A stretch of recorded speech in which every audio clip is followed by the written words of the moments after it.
Hey everybody, welcome to the Muckrake Podcast. I'm Yates, Sexton. I'm here with my friend, my compatriot, Nick Hauselman. Nick, how you doing, bud? I'm good. I'm good. Fresh off of a high school reunion weekend. Oh yeah, how was your high school reunion? That's right. It was nice. It was nice. I hadn't been in one in 20 years maybe, and it was nice to see some people and have a drink or two. And then be by the way in Chicago in the most beautiful weather, and just I was dodging murder and bullets the whole time, Jared, but ended up it was an unbelievable city, Chicago. What a hellhole! What a an absolute war it is out there. That toddling town. I tell you. All right, everybody, we got to talk about all of these delusions and all of these fears. Before we do, a reminder, head over to patreon.com/muckrake podcast, become a patron, support the show. We need it more than ever. Also gain access to the Weekender episodes on Fridays, also access to the Discord, special events, all that good stuff. You listen to the previews, go ahead and become a patron. Nick, speaking of delusional ideas about what's happening in the United States of America, we begin with a development over the weekend. President Trump had said that he was sending military to Portland and authorized, quote unquote, full force. Then he gave an interview to NBC in which he was challenged on this decision in order to invade Portland. And he said, quote, "I spoke to the governor. She was very nice, but I said, well, wait a minute. Am I watching things on television that are different from what's happening? My people tell me different." We have a bunch of big stories to talk about, but I don't think, Nick, that I've ever seen a single quote from Donald Trump really distill down the essence of what is going on in this country. You were in Portland recently. I know you wanted to talk about that a little bit, but I do think that this exposes it's one of those moments that's sort of ready-made for our podcast, which is to take current events and to give them a larger context. I thought this is one of the most telling things that we've heard from Donald Trump in a very, very long time. Well, at first I kind of thought, oh, guys, like dementia, like he doesn't know what he's watching on TV. That's what it felt like for a second there.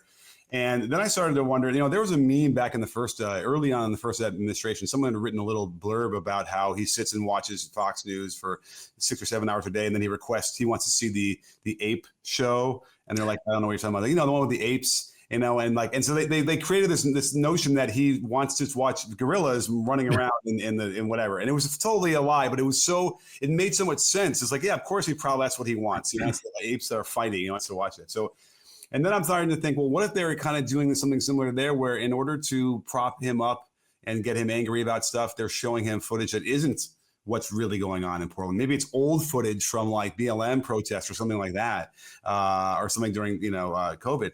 What do you think that's possible, that he's not even seeing the actual footage that we're all now seeing?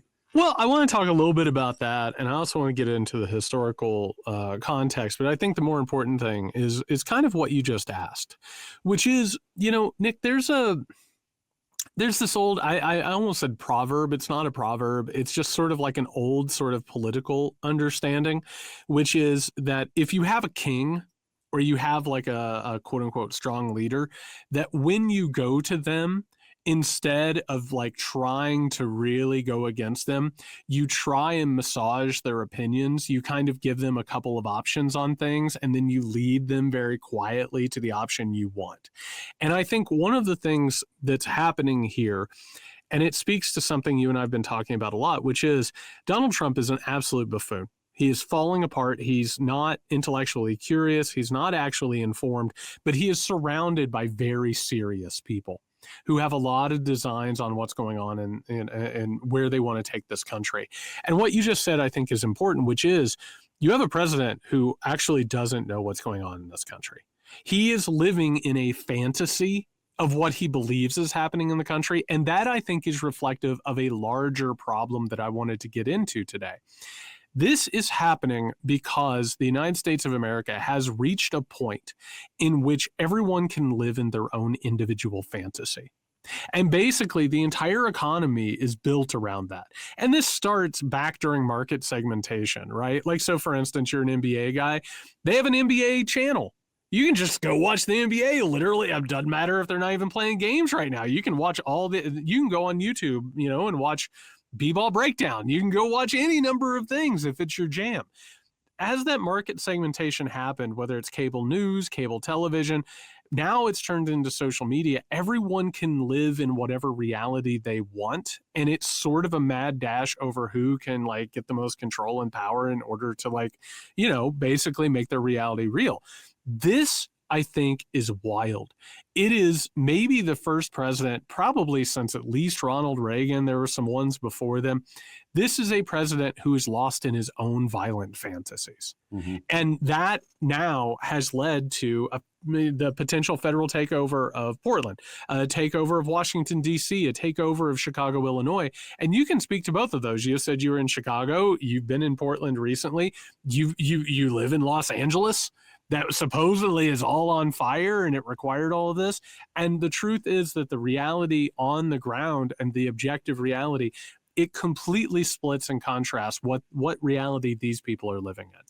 Well, it also helps to confirm the reality that they want to live in, right? Absolutely. So it's easy to convince someone that Portland is burning down because there was a moment of time in a very short period about a while back where there was a lot of conflict between protesters and police. And it was, not large by any means even then, but it was violent. And there was Portland was popping off. Yeah, for sure. Yeah. And, the only problem I have with that is when they get into the law and order argument, all that stuff, is that it really starts to ignore why people are so upset that they're willing to risk being arrested and, being in situations like this. I mean, it's drawn out of a real need to make a statement against what this government is doing. And so rather than even have any reflection of what that is, we must put these people down, whatever. Now, it's ironic that if you look at something like January 6th, they're very similar motivation, at least. And yet those people are martyrs, and those people are patriots, who are voicing what they want to hear. So,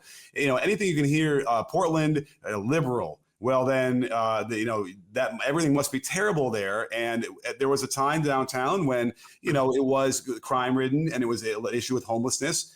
And you walk around now and you will see people who are walking around and sort of muttering themselves and clearly having some issues that need help, in a very small little area.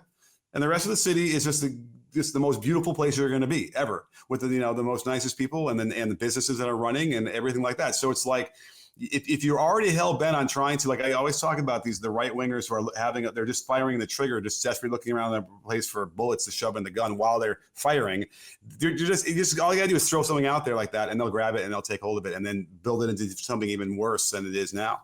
Well, and it's created this alternate reality. And you're right, like Portland, whether it was BLM or a little bit beyond that, there is a revolutionary spirit in Portland, Oregon. And there is in Seattle. I mean, like that little corner has this, and there are geographic and sort of like social political reasons for that. We don't need to get into all of it, but like it is forever cemented in their mind that they're eventually going to have to bring these certain cities, into order. And for Trump, it really works in a way that I think it works for a lot of other people, which is, these people are out of control. Oh, obviously it's because they have Democrats there. And as a result, there's a political war, which basically the segment is a lead into what else we have to talk about, which is what happens whenever those fantasies metastasize and eventually you have state power to act on those fantasies. A really good example of this that everybody understands is that the Nazis were absolutely obsessed with Jewish people carrying out a conspiracy. They gained state power. They used state power to go after those people, right? Even though it had nothing to do with the actual reality of the situation. And in this case, it's one of those weird moments, Nick. I think as Trump is declining, we're hearing things that we talk all the time about how the mask has fallen. This is what happens after the mask falls and all of a sudden people start saying things, that maybe they would have like held to themselves and maybe he doesn't have control over. But this really is a Rosetta Stone situation here. You hear this and you understand, this is the actual motivation behind this and what is being used by the very serious people who have anti-democratic, authoritarian, fascistic leanings and ideologies. It's where those two things come together, almost like two fronts creating a storm. For sure. And it's always under the guise of security, right? Or making people more safe. But the problem is, and if you're in Oregon, you don't have to get very far at all out of Portland to be in a world of white nationalists, white supremacist nationalist, militias. which are sort of the root of what the domestic terrorism we have to deal with in America really is. Big chunk of that, yeah. Trying to bury and hide in the midst of, we had, a shooting in Michigan, this weekend with a guy who, clearly. Well, Nick, first of all, there were 5 mass shootings this weekend. 5. And 2 of them, there was the shooting in Grand Blanc, Michigan, which left 5 dead, 8 injured. This was a Mormon church that this guy rammed with his truck and then started shooting people and setting fires.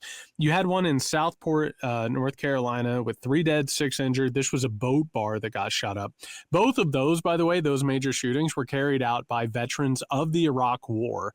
Both of them had right-wing leanings. And yet at the same time, the administration says that there's a quote-unquote left-wing domestic terrorism problem, which we'll talk more about in just a second.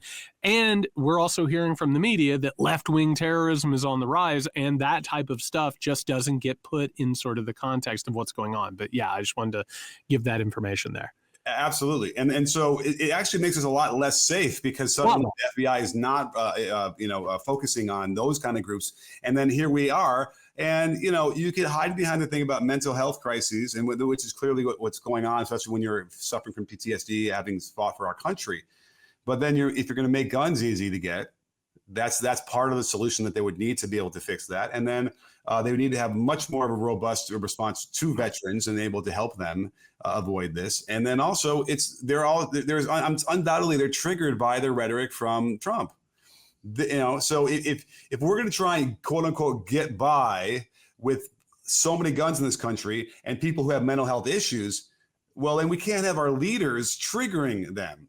You know what I mean? Like, that's really one of the bigger reasons why we've had this sort of decorum idea from politicians for a long time. I think, right? This is definitely a new era in the way that they certainly speak, particularly from the right. And we can do that analysis if you want on the political side of the right-wing politicians versus left-wing politicians, especially out of the Charlie Kirk stuff too.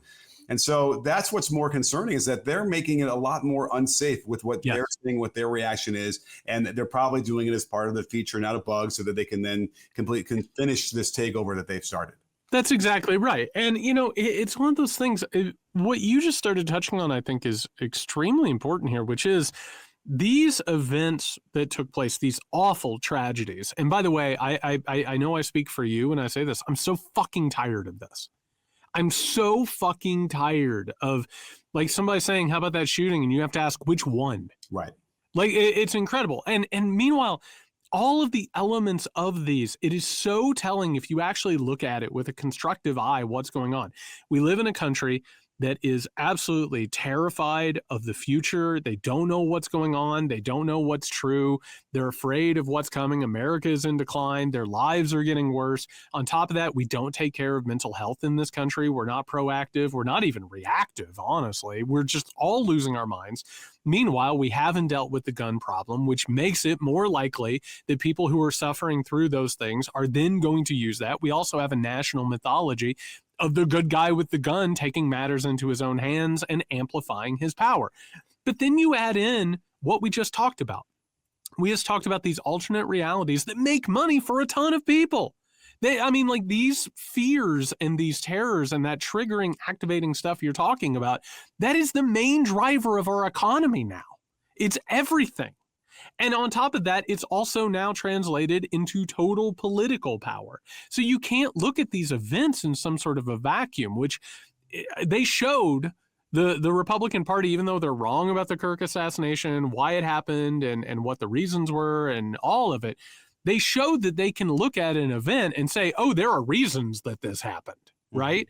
And now we're supposed to look at this stuff and be like, well, we can't learn anything from this. By the way, I didn't even mention the Iraq War.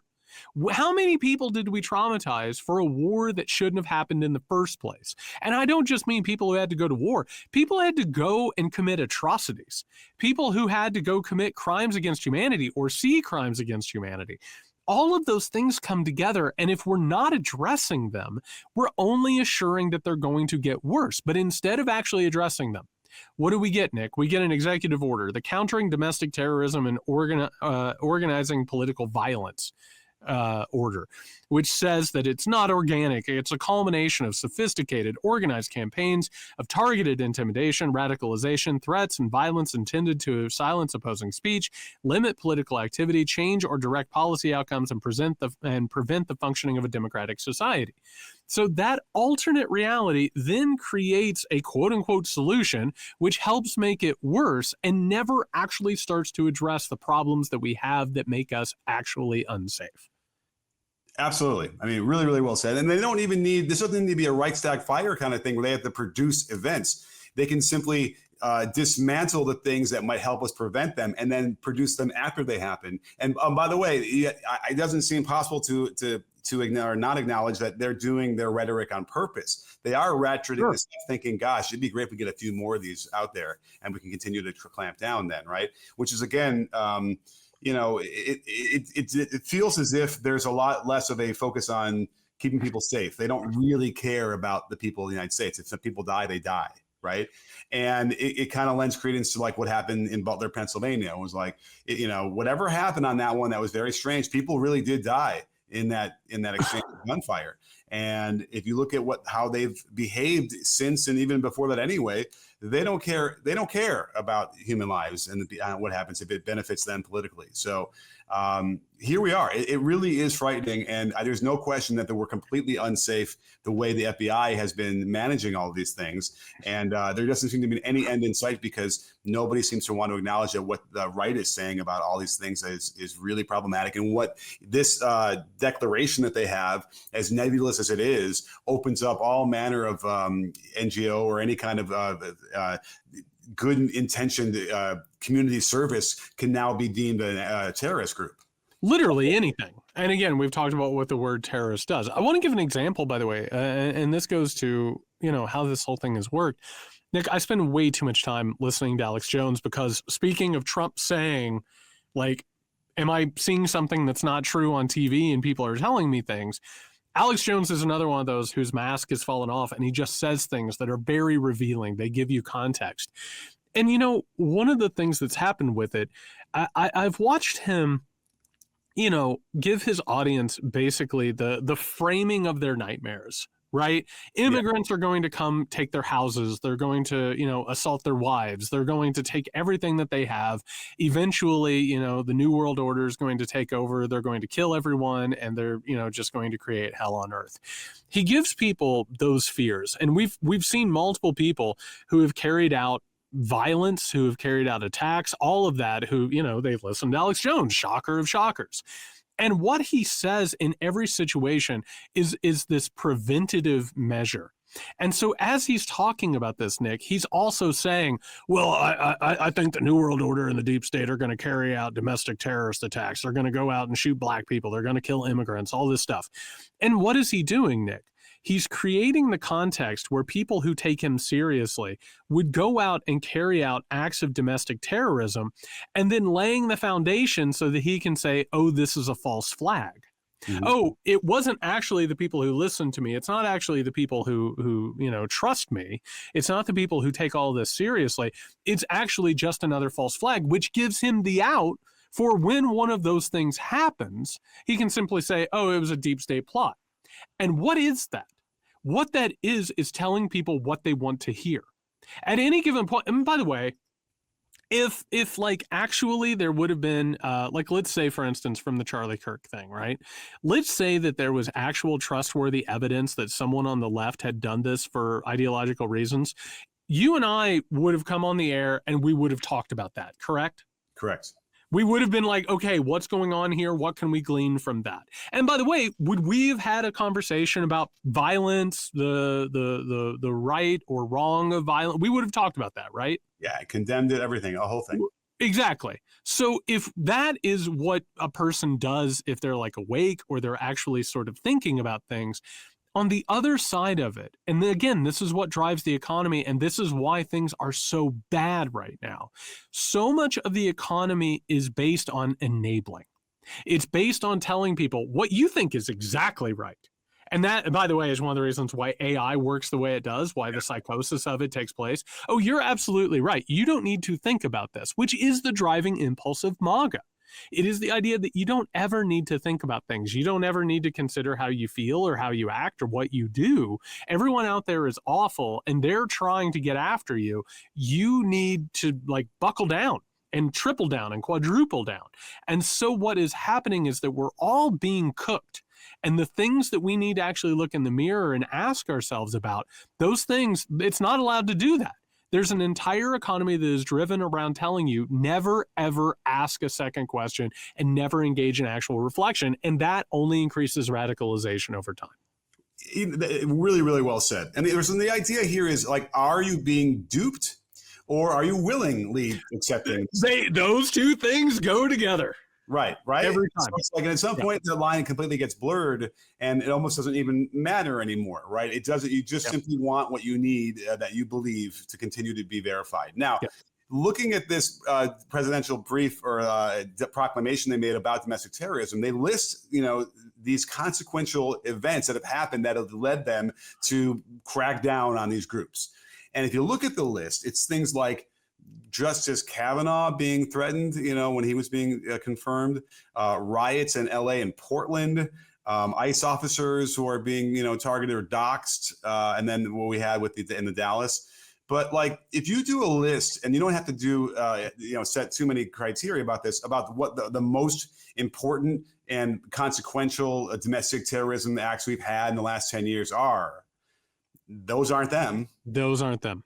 And what they are January 6th, Tree of Life, synagogue, like a lot of things. And they all, how about what happened in Minnesota with the politicians? All of those things are political violence, all motivated by the right.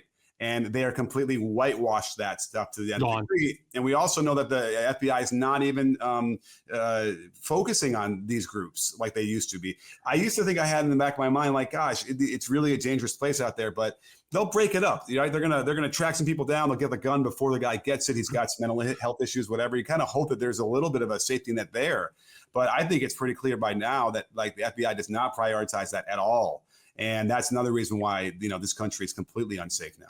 And to make it clear, what you're talking about is the natural progression of an increasingly authoritarian society. So one of the things that happens is, okay, so you're tracking violence. There was like this article, I want to say it was in The Atlantic, and it had this graph that said that, left-wing, if anybody saw it, it showed right-wing political violence way up at the top of the scale and left-wing violence at the bottom, and then they moved because they stopped keeping track of right-wing domestic violence. And what actually occurs here, Nick, is that eventually that type of domestic terrorism, it becomes the state. And when the state owns the monopoly over violence, you no longer count it because the state's out there terrorizing people, whether it's in Portland, Chicago, Washington, everywhere, or chasing people down the street and disappearing them or shooting people down in cold blood. What eventually happens is when the right takes over the reins of government in an environment like this, it's no longer domestic terrorism. It's the actions of the state. And so it gets all strange and weirded out. So eventually we're not even having a conversation about what's actually going on.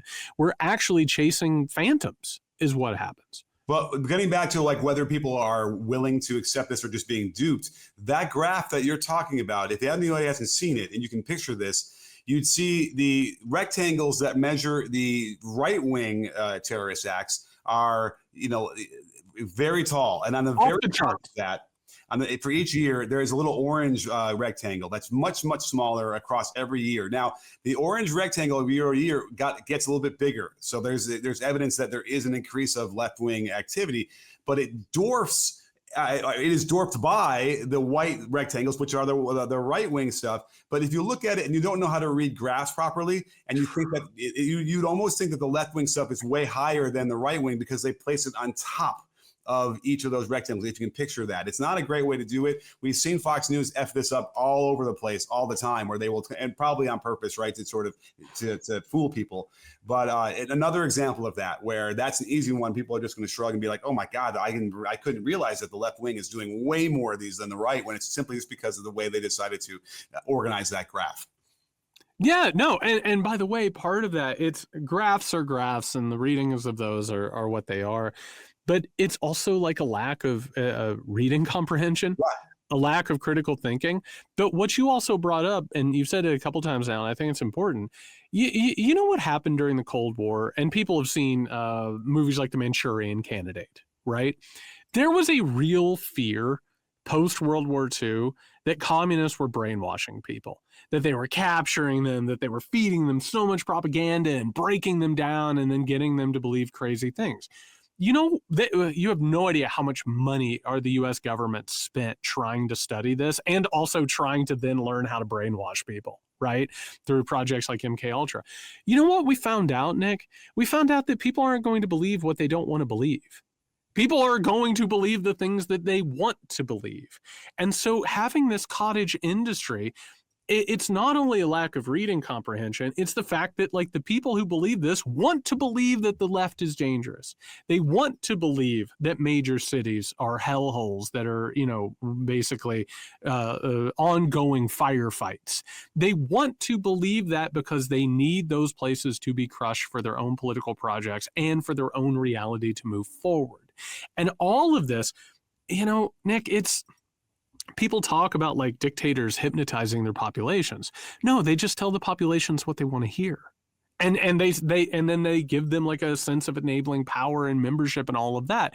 It is simply a process that we don't actually deal with. We don't actually discuss what's going on. We just pretend like all of this is just sort of naturally occurring, right? Or that it just happens out of nowhere, but it takes place over time. It's conscious and unconscious decisions. And as a result, you get to the point where you're exactly right.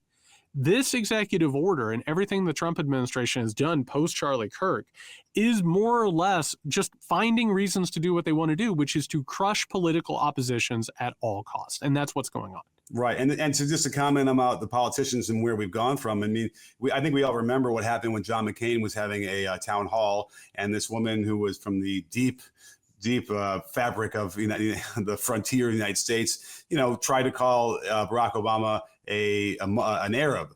And he had, no, he's not an Arab. Which, by the way, it shouldn't be an insult anyway. But he corrected her, and he tried to insist that he was a good man, and he just did differences in ideologies. Probably the last time we've ever heard from the right any kind of pushback on something like that. And so it's like, the question I have, for you, Jared, would be like, well, where do they learn what they want to believe? Well, I mean, that depends. It's mostly where they come from. It's mostly the environments that they grew up in. It's family traditions. And I hate to tell people this, but like hatred is a family tradition that gets passed down.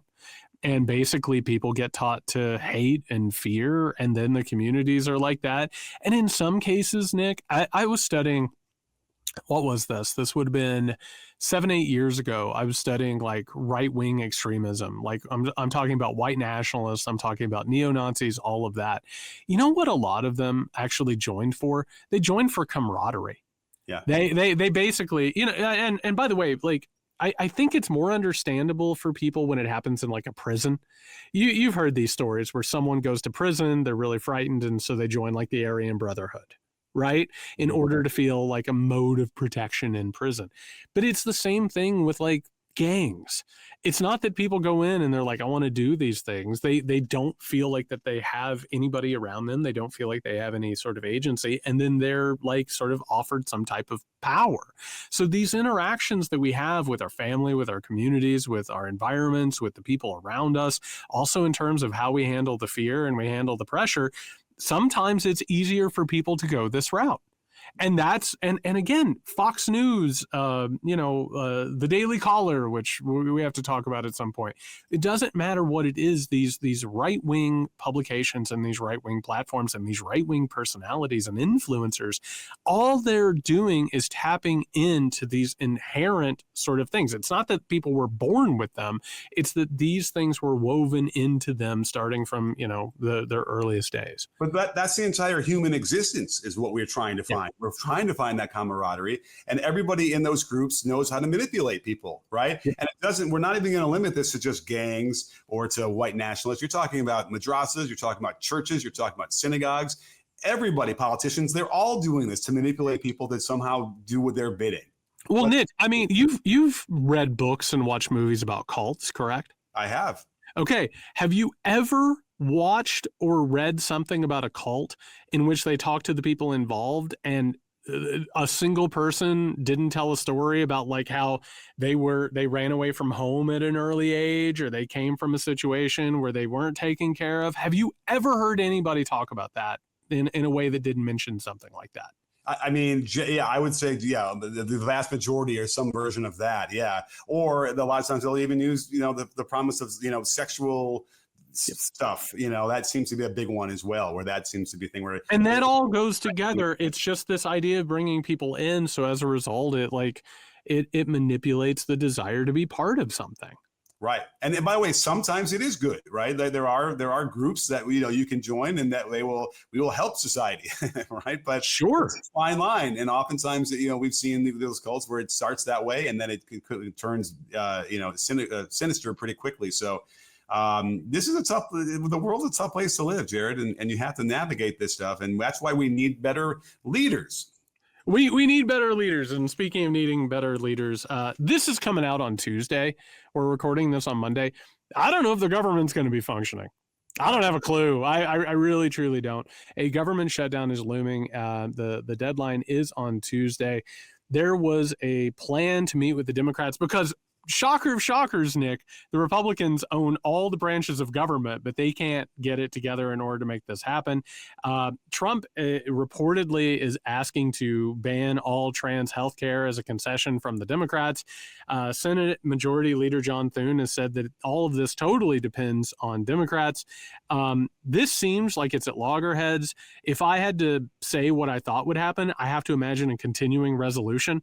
That's what they always end up doing. They throw one of these things out. I have no idea where it's going to end up. What is your take on this? I've got some opinions. I mean, I think the Republicans are doing a better job of pinning it on the Democrats right now, which is shocker of shockers. Yeah, and it's ludicrous. Yeah. And I gotta tell you, if I have to see Chuck Schumer wandering around out there standing behind Jeffries anymore, I'm gonna lose my shit, because they're just not. There's nothing they're gonna do to get better at what they need to get better at. They just don't have it. And I don't even, it's not even something I can put my finger on necessarily. He's not compelling. They're not using the right language. They're not making this clear enough. I'm trying to even think of what does it mean to like ban transgender healthcare? Like, does that mean they're going to make it illegal? Listen, Trump wants what Trump wants. Right. That's one of the main things. Right. And it's just ridiculous. And that's not going to be legal to do. And then, knowing the Supreme Court, they'll just kick the can down the road and let it be, quote unquote, illegal for a short amount of time. And then all the damage is done at that point. And then you have doctors who are afraid to do these things. They just don't know if it's legal or not. And that's the point. And then here we are. So what's going on now on that end is that certainly the Democrats should just say, fuck this. We are not going to capitulate at all on this, because you're not running a Democratic or a Republic. Sorry, what are we calling this now? It's not democracy. Democratic Republic. Is that what we have to use? Listen, there's a lot of words that we could use for this. So it's not that, and we're not going to participate, and you can go figure it out. I've been watching this, and of course it's like, how many of these like near shutdowns, how many shutdowns have we seen at this point? The Democrats seem completely intent on never learning anything. Never, ever learning anything. It started for a long time. Chuck Schumer talking about he couldn't wait to talk to Republicans. They were going to figure this out. Hakeem Jeffries, the exact same thing. By the way, like, Hakeem Jeffries killing it right now, going out and saying that Eric Adams was a wonderful mayor. I mean, the best mayor who had been corrupted by the nation of Turkey. And meanwhile, won't even endorse the current Democratic. Zohran Mamdani. Also, for the record, and I'm sure that I'll say this at some point, I love all the reports that business leaders in New York City have like given up on Mamdani not getting elected. Now they want to work with him. Turns out that if you actually like stick to your guns and your principles, people come around and they will try and work with you. On the other side of that, you have the Democratic Party, who wanted to help keep the government going, had no hard ask. And what have we heard? We've heard the possibility that they're going to ask for subsidies for the Affordable Health Care Act. Online pundits are screaming to call for Robert F. Kennedy's resignation. That's not going to happen. They're not going to throw RFK under the bus in order to keep the government going. That's a non-starter, and I don't know why people think that's what's going to happen. Quite frankly, the Democrats just let this motherfucker shut down. They don't have an ask right now. And quite frankly, it's not a government that works. It is an oppressive government at this point. Go back, find some people who have backbones and figure out what you're asking for. They're not asking, like, they have no idea and no discipline how to do this, which just goes to what we've said about Chuck Schumer and Hakeem Jeffries for forever now. They are not up to the task. Right. They don't know what they're doing. They don't understand that these people can't actually be negotiated with, and they're not willing to actually fight. So what's your feeling? Do you think there will be a continuing resolution? It feels like that's always what happens. Right. The last second they kind of figure something out. And that is possible. I mean, there is a theory that if you let the government shut down in this particular administration, they can increase their authoritarianism. Sure. And control over it. I've been trying to do some deep research into figuring out what would the machinations of that be, what that look like. And it's not necessarily that clear to me. That would enable it any more than what they're already doing. But I certainly think politically you could use that as a cudgel to beat the Republicans on, saying they're trying to take over the government as an authoritarian state, and this is why they want to shut it down. Like that would make some hay, I'd imagine, with some people. And by the way, Nick, how many Americans, what percentage of the American public believes that the Trump administration, first of all, is awful, and second of all, they're authoritarian? It's like around 60 to 70%. Exactly. Right. Okay. So now everybody's like, oh, the Republicans are going to do this. They're going to change public opinion. No, what's going to happen if the government shuts down? The New York Times is going to run an editorial that says, oh, these sides really need to come together. CNN's going to have panels that say that. It's not actually, they're not operating from a point of reality. Like, the public is not going to blame the Democratic Party. The public, as a matter of fact, overwhelmingly wants the Democratic Party to actually oppose this authoritarian government. They're dealing with political pundits, and they're dealing with corporate moderates who want this to continue. So all of this talk about being afraid they're going to get blamed for it, they're literally going into this battle. They don't just have their hands tied behind their backs. They tied their hands, which is actually impossible to do. But somehow or another, the Democratic Party figures out how to do it over and over, as opposed to recognizing that there is a rabid majority of the American public that wants this and would support it. So it's a complete and utter fantasy, which is how Democrats and liberals have been operating now for, my entire life. Right. And then they can continue to go at it, and they're not going after the Trump for the CR. They're not going after him for trying to with a sham trial for Comey. Nope. They're now wanting to investigate Wray, the former FBI director that was appointed by Trump, based on, and again, we talked about how either they willingly accepting misinformation or are they being duped. Something like Kash Patel, like, it's so clear now after all the things he's done in a very short amount of time that he's not to be trusted at all with anything. No. He's to be trusted before. I don't know how he even got confirmed. He's now trying to say that, Wray had sent in 274 FBI agents to incite everybody to have a riot at the Capitol, when what we found out was a lot less of the number of people went in after the fact to try and get the crowds out of there and try and get control of the situation again. And that's been completely debunked, this conspiracy. And so, again, it's just the layer upon layer. They keep letting us know how clear it is that they're trying to have an authoritarian takeover based on misinformation and manipulation of any of the scant evidence that they're trying to use. And it's frightening. And again, that is why the government shutdown, like, sort of looms in this way where, okay, does that mean that Trump's going to have unfettered control over everything else because of the things that are not, functioning at that moment? I don't know. I really don't know, other than, and it's not, and what should be clear was the Democratic leadership should have made this a lot clearer to us what the consequences are, and they're not. I on that note, because I think this is something we should talk about before we get out of here. In all of this, Nick, so you and I are on social media. We pay way too close attention to this. This is part of our jobs. We see Schumer or Hakeem Jeffries say some bullshit every couple of days, right? Yeah. Have you heard anything even approaching like a comprehensive strategy or communication strategy at all over the past 8 months? No. And you know who was actually, I know I'm always going to get, well, we can give her props. You know who was pretty good at that, right? Pelosi. Yeah, used to be. Yeah, used to be. From her, right? She's still a congressperson, right? Last time I checked. I haven't heard or seen anything from her, but like, But they can't even okay. So like I know that someone is listening to this, undoubtedly a Democratic strategist who listens to the show. They're like, Trump takes up all the air. Okay, isn't that your failure? mm-hmm. That he's filling a vacuum? Like the leadership has been so feckless. They've been such a group of quislings, and their inability to get a message out there, especially when it comes to something like this. And Nick, it's not just this, it's their colleagues being arrested, thrown down, abused. Like literally, their constituents being taken away and being disappeared. They can't break through at all. So even if you're saying they can't break through and that's a problem, isn't that a sign that something else needs to be done? Because here we are, we're on the verge of a government shutdown. The Democratic Party doesn't even have the beginnings of a calm strategy about this. Nothing. Well, and you had one guy who was trying to insert himself in there with Gavin Newsom over here in California. And, I know you didn't like the methods. I was fine with them. But just to throw this out there, his whole thing was they're going to redistrict California to benefit the Democrats, right? That ballot is in danger right now with the polling. Mm-hmm. It's got a slight majority depending on which poll you look at, but that's a lot of time still before that vote comes up. So, can you imagine if that failed? That was the centerpiece thing, basically, his big, thing where he's trying to put himself on the national stage and, and ahead of the presidential election. I'd be very worried if I were Gavin Newsom on that ballot measure. It just, none of this is working. And that's, it goes back to just to wrap this up, like that is the difference between living in an echo chamber in which you never, ever consider what you're doing. And when you have to stop and reflect on things. You're a basketball coach, Nick.